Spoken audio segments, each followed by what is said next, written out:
Kritik yang dilontarkan TikToker, Bima Yudho Saputro berbuntut panjang. Akibat kontennya yang mengkritik kondisi Provinsi Lampung, orang tua Bima mendapat ancaman, dan ia juga harus berhadapan dengan hukum.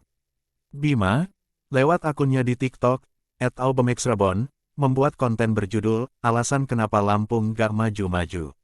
Dalam konten tersebut, Bima menyindir kondisi sejumlah sektor di Provinsi Lampung. Di antaranya mengenai infrastruktur, proyek kota baru, pendidikan, tata kelola birokrasi, dan pertanian. Bima juga menyebut, infrastruktur seperti jalanan di Lampung banyak yang rusak, lalu, proyek kota baru juga disebut mangkrak sejak lama.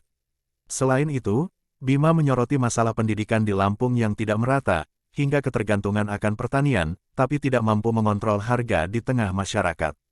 Tidak hanya itu, Bima juga sempat menyebut, dirinya berasal dari Provinsi Dajjal, sembari menunjuk slide Provinsi Lampung.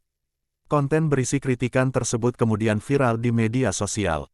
Ia bahkan dilaporkan ke Polda Lampung, terkait pelanggaran Undang-Undang ITE, oleh warga bernama Ginda Asori. Menurut Ginda, apa yang disampaikan Bima dalam kontennya merupakan hoaks. Ia juga menyoroti istilah Dajjal, yang digunakan Bima dalam kontennya. Jadi, atas laporan itu, karena saya rasa analisis yang bersangkutan itu jungkir balik, dengan mengatakan Lampung itu tidak maju-maju. Terlebih dia menyebutkan kata Dajjal, saya rasa yang disampaikan dia itu hoaks, kata Ginda beberapa waktu lalu. Sementara itu, Lembaga Bantuan Hukum Bandar Lampung menyatakan, siap memberikan pendampingan hukum kepada Bima. LBH dan Aliansi Jurnalis Independen Bandar Lampung sepakat, pelaporan terhadap Bima melanggar kebebasan berekspresi, dan berpendapat dalam demokrasi. Kasus Bima juga mendapat sorotan dari pengacara kondang, Hotman Paris Hutapea. Hotman menyatakan, dirinya siap untuk membantu Bima, apabila permasalahan dengan pemerintah Lampung dibawa ke jalur hukum.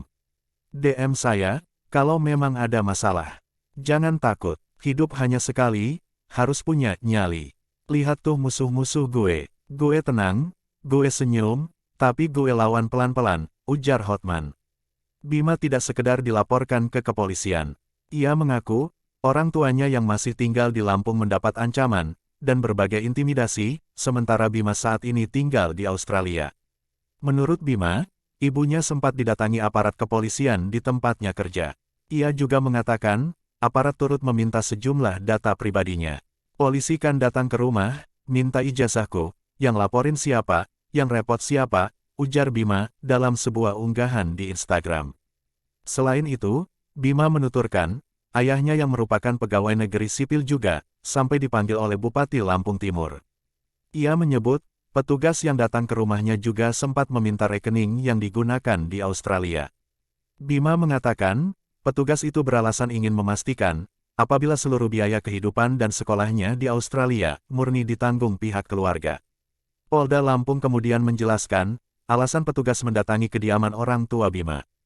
Kabid Humas Polda Lampung, Kombes Zawani Pandra Arsyad mengatakan, kedatangan petugas ke rumah orang tua Bima sekedar tugas untuk sambang ronda. Guna memastikan kondisinya, pasca berita di medsos viralnya TikToker Bima, yang tentunya, untuk mengantisipasi dari upaya intimidasi orang yang tidak senang, ucap Pandra.